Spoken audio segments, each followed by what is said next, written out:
The most crowded trade. When Wall Street and everybody else seems to be doing something, maybe you want to think about markets differently. In today's video, we take a look at the world's biggest hedge and what Ray Dalio has just recently done to his portfolio, why this chart may tell us the timing of when the euphoria is going to stop, and the line of death on Bitcoin, the test that led to several 80% plus declines in previous bull markets.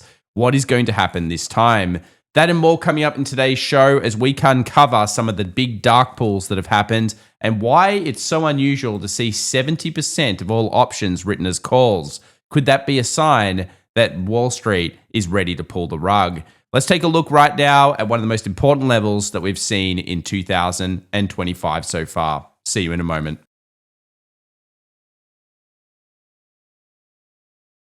Well, welcome back everyone to The Daily Show. My name's Tom. Today we're covering everything from the macro to the data to the dark pools from Wall Street. And of course, there's a lot to get into as always. The big updates of the last 24 hours, semiconductors were down across the board. Tesla and Google earnings are being awaited. And of course, we also know that healthcare had its first little tick up. And this kind of shows the potential here of a defensive move from Wall Street.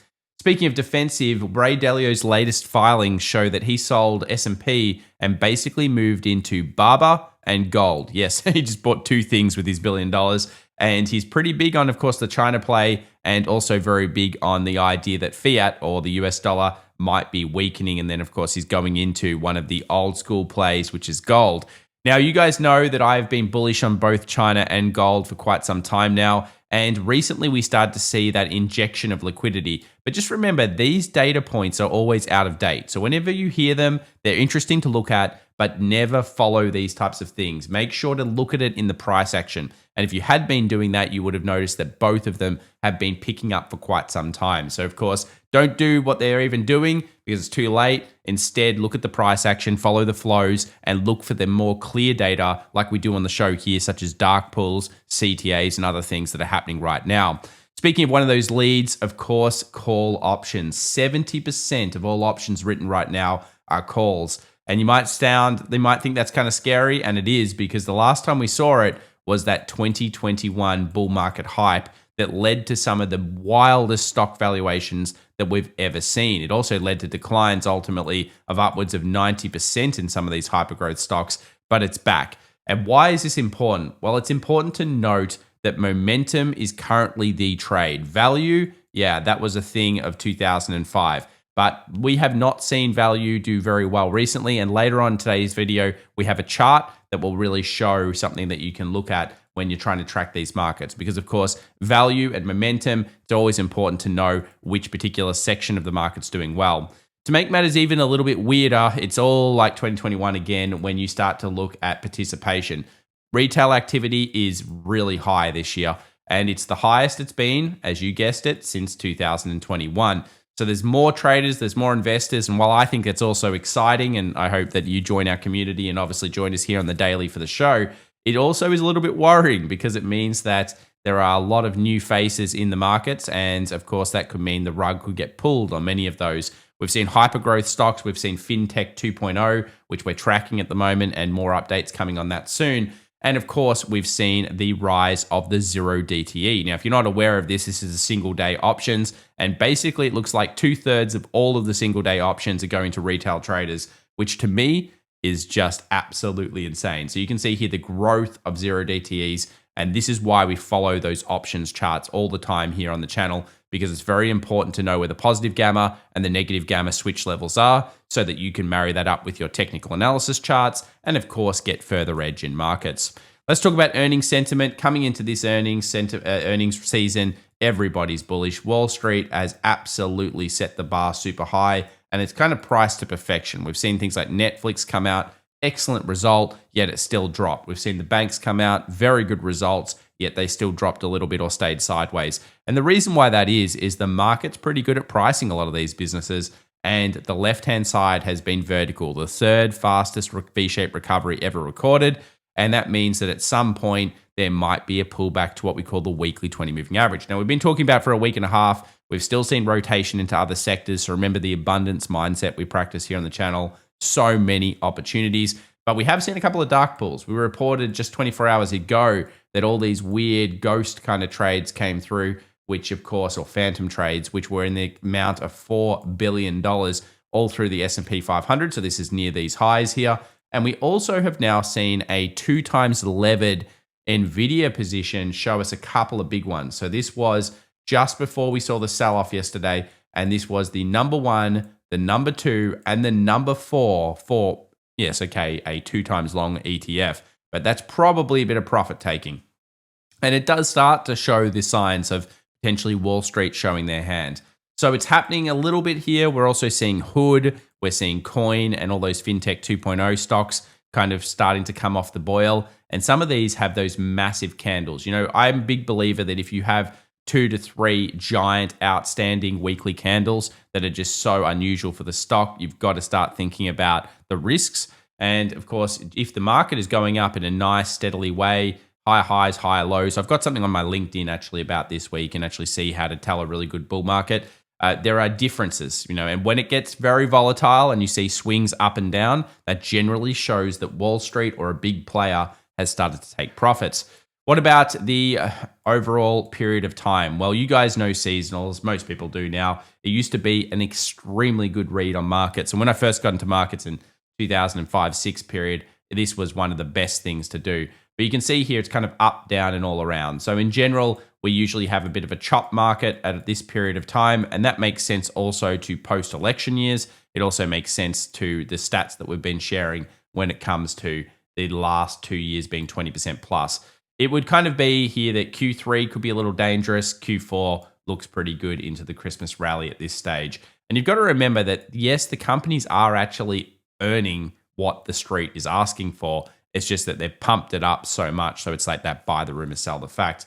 Now, are we at a VIX period? That means that basically an area where the VIX starts to spike. Yes, a lot of you would be aware of this. In terms of statistics, you can see here that the VIX generally does spike when it comes to July, August, September, and it's one of the big periods of the year. A lot of people don't know this, but August is actually one of the highest stats in terms of seeing VIX spike over the last 20 years. So it's one of those reads where seasonality also makes sense to volatility.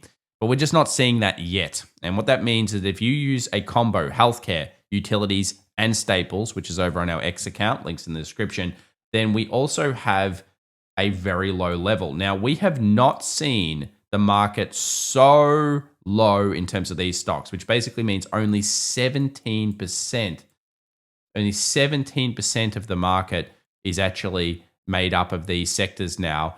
We have not seen such low market cap share of the overall market since, as you guessed it, the dot-com boom. Now, you could argue that we're in the AI boom right now. And again, timing is going to be everything. But this is certainly one of those charts you want to check, and we always look for it. If defensives start to rise, if value starts to rise, it can be a sign of big players starting to turn defensive. They haven't done it yet, but if they do, we'll be watching. S&P 500 and the 20-day moving average. You guys know that we're at like 60, 61 days now. According to Subu Trade, that means that there's more likelihood of a little bit of a decline this week based on stats. Only 11% of the time 3 days later, which would be Wednesday, and only 22% of the time 4 days later were markets up. But the good news for longer term traders and investors is that even with these stats, overall 3 months later, 100%. And that goes back to that kangaroo style market, you know, the pullbacks and the rallies and all sorts of things that tend to happen around this time of year. It's one of those points where maybe powder dry could be there or something else. Another good read here from Daily Chartbook, you can see, well, courtesy of Goldman Sachs, is that the CTA estimates, now these are really interesting. If we look at the tape here over the next week, they have to buy. I mean, they're buying 10. We've already reported on this, but they've got 10 billion, 9 billion, 7 billion. Doesn't matter whether the tape goes up, down, all around. They're being forced to purchase into the markets. Over the next month, however, if the market does go down, they are able to sell. And you can see here that that would be a negative 44 billion move. So CTAs do make up a good part of how markets move. We know they're behind. And this rally has been driven by mostly retail traders, like retail traders and hedging and gamma squeezes and all sorts of things. It's just like 2020 again. You know, we're doing the same thing. And Wall Street will eventually want a cheaper price so they can get their special commissions and bonuses, but they haven't been able to do it yet, or maybe it hasn't been profitable enough yet. You've got to have everyone in one side. Speaking of everybody on one side, short US dollar. We've talked about this. Wowzers. I didn't expect it to be out this high. 34% short US dollar, guys. That's the most crowded trade of the market right now. So this is considered generally a defensive. Generally, people are obviously more bullish dollar if they're being defensive, while no one is long the dollar. And as we've talked about, the dollar might be starting to do that kind of head and shoulders pattern over here, which could force a upward tick in the dollar. So remember, price action will show the flow, and that's why we follow it here on the channel, and we'll have that coming out later. But yeah, long Magnificent 7, it's pretty high still. Long gold, that's what happens when you get sideways. It comes from the most overtraded market in May, which of course was a period of, guess what, consolidation, or what we call a pit. We knew would probably happen. June, still very heavily traded, and then all of a sudden we're back down to 25. So it also opens up the possibility of gold going up because it's no longer the most traded crowded zone. Speaking of things going up, Bitcoin futures is certainly a fight between retail and the big street. Bitcoin futures, retail small traders going absolutely ballistic on the upside. Obviously, hedge funds hedging all over the place to try to go against this. It looks like they were caught offside, especially on Ethereum, and this is why the markets have squeezed so aggressively. So yeah, I guess well done to retail. You guys know that we saw this in price action flow. And yeah, hedge funds, it's like GameStop all over again in some ways. The thing that makes this one different, though, remember that line of death concept of the Bitcoin, it kind of rallies in the past, is that we do seem to have large, big whale counts actually accumulating still at these levels. And what that tells you is there's a bit of demand, even if the markets do pull back, and that there's a good chance that this time we haven't hit that euphoric run. Remember, when crypto usually hits a super high, euphoria is there. Think back, if you've been trading or investing for long enough, just to January. Put yourself back in that mindset. MSTR, people were claiming on X, I just made 2 years worth of salary in one day. The world is great. A few days later, boom, their salary was gone, unfortunately. But that's what happens, yeah? So it's always a euphoric run, and it always has to be when everyone is so loud that you start to see those turns come around. And I just don't know if we have that in crypto just yet.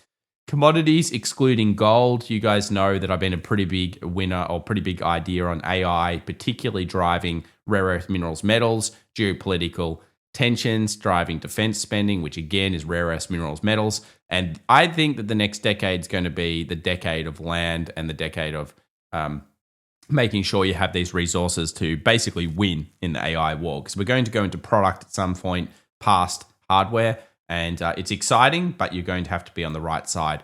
It also makes me wonder about the S&P as well. So there's a big special coming on that soon because, yeah, the well-known or the most well-known trade right now is buy the S&P and hold it. It's all good.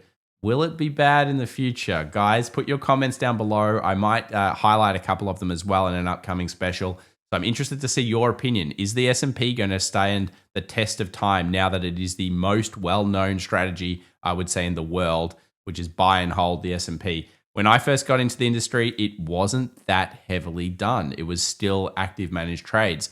That is now different. So what do you guys think? Let us know.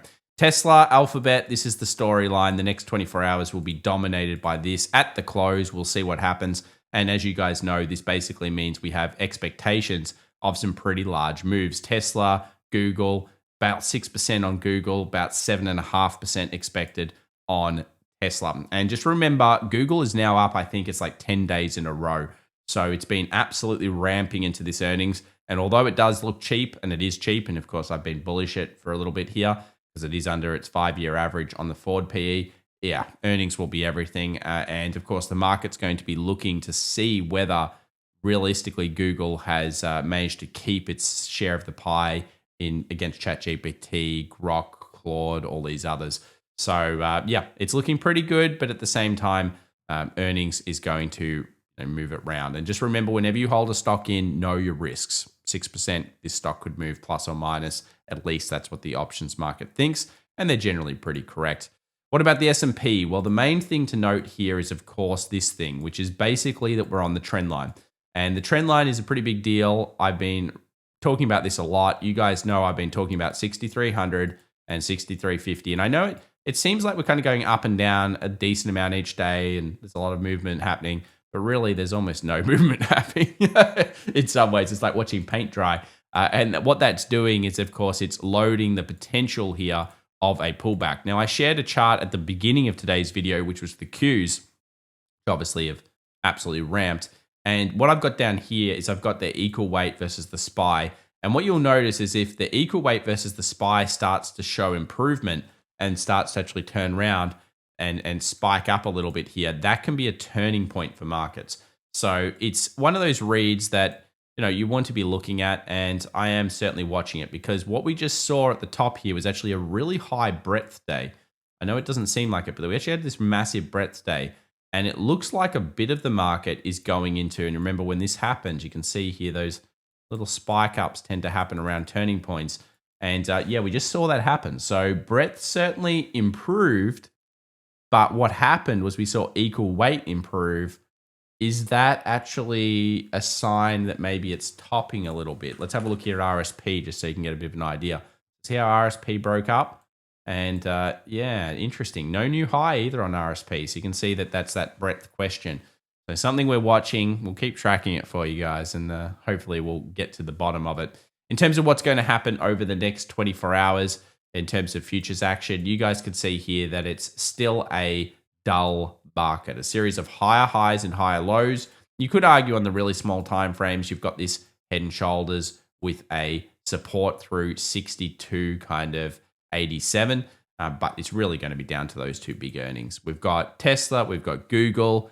If for whatever reason the market says, okay, I'm pulling the rug, see ya, then we probably break this level. Ultimately, 6,200 is the most important. And just remember, guys, like we've been saying, the market's still up. There's no reason yet to say you've got to go and take all the money off the table or anything like that. We do certainly know that some dark pools have come in, but this is the first time we've seen them in hundreds of points. Like, it's been a while since we've seen anything come through. All right, let's jump on over to the gamma situation, and it's the same pretty much as the last 24 hours. 63.50 remaining a very big gamma level for the S&P, which basically means we've got that kind of core wall gap. We push through there, you'd have to think CTAs, everything's going to be probably having to buy and squeeze off.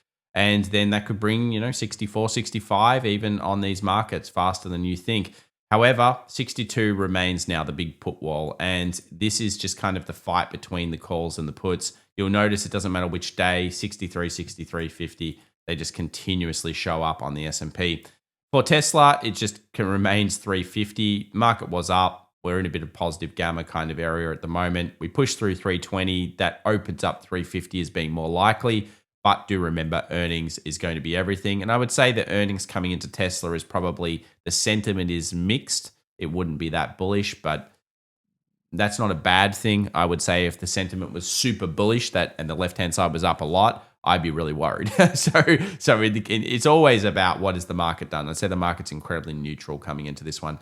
Nvidia, it looks like 175 remains the problem, but we did start to see signs of potential selling coming through. Let's now have a look at the bonds market. Did the bonds market freak out over the last couple of days? The answer is no. We haven't seen a resurface of risk. So certainly something to watch on the upcoming videos there. We'll keep watching it. US 30-year has dropped, which is, of course, a good sign as well for the markets. We did also see, I believe, a Japan deal happening with America, but I'll have more details on that in the next video. It kind of just dropped a few hours ago. And realistically, I don't think it has that much impact into what's happening here at these levels. These are all news stories. The market already expects some of these things. So the key is to focus on this price action and flow as always. RK versus SPY, what we've been using to kind of track the overall confidence of the market in hypergrowth, that has now kind of topped for a temporary point here. And you can see that, yeah, there's a little bit of selling going on there. But I think the interesting one could be the dollar. It's come back to that trend line break, and you can see it's looking kind of negative. A few of you have pointed out inverse head and shoulders possibilities. Absolutely possible. It is the most crowded short and most crowded trade.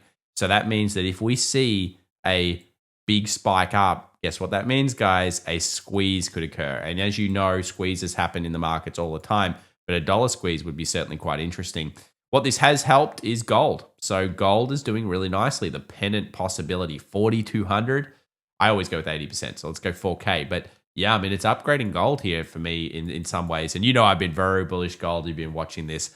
And I don't mind what I'm seeing. It looks all right. Would like, of course, a new high, 34.50 plus would be nice. And silver put in a new high. So yes to that. And also yes to this nasty, evil shooting star candle. Who is that? Which one of you did this to me? Because I don't like that, guys. That is, you trying to push that thing down. We only allow silver to go up, yeah? Anyway, it's always good to see a level like that being kind of combated by a new close high. So in this case, silver still the cheaper against gold. And as we mentioned last 24 hours, we thought oil was a little bit more short. I don't really like this trade that much, but still looks kind of more negative than positive. And Tesla is the conundrum. So we have 350 on the upside to even 380 as the next call wall in terms of moves. And in terms of the bottom end, we've got 280. And what I like to do sometimes when you come into earnings is I like to kind of measure it out. So that's actually a 12% move. So let's say 7 would only take it to 307, or funnily enough, it would take it to around 350 on the top. So you can kind of see why the market prices two of those key levels, that 300 and that 350 as possibilities. Hood, another day of dropping down 2.39%. This now takes it from the top to the current price at 10 and at the low 13. And what we've seen is a couple of these hypergrowth stocks, like Circle as well, really getting blasted after that initial rally. What do I say every time? And we always say it. If it's an IPO and it rallies hard, consider taking a little bit off the table, guys, because they notoriously do that. Coin was another classic, and everyone always gets conned by this idea that they're going to go up forever. They come in with hype, they keep hyping, and then they bust down. And we do have a little bit of correlation here. So as we've been mentioning, hypergrowth, all this hypergrowth fintech 2.0 stuff, the news, everyone became aware of deregulation and tokenization and everything. And then all of a sudden we top in at these resistance highs. Google still looks pretty strong. Obviously, it's going for that gap fill. So if it can do it, that'll be fantastic. And it is on the up into the earnings. Even if it drops now, it's probably just going to come back into this structure here. So hotly anticipated. We'll have the update soon. Chinese markets up again, so not bad. Nice little kind of melt up here going. Looking for 26,000 plus on that market from the TA side. And the old US 2K, absolutely trapped. Is this a pit towards the upside, which is the current trend, or is it going to break down? All we know is that it's kind of consolidating. So that's the big thing here for the Russell. Now, I mentioned before that we have momentum versus value.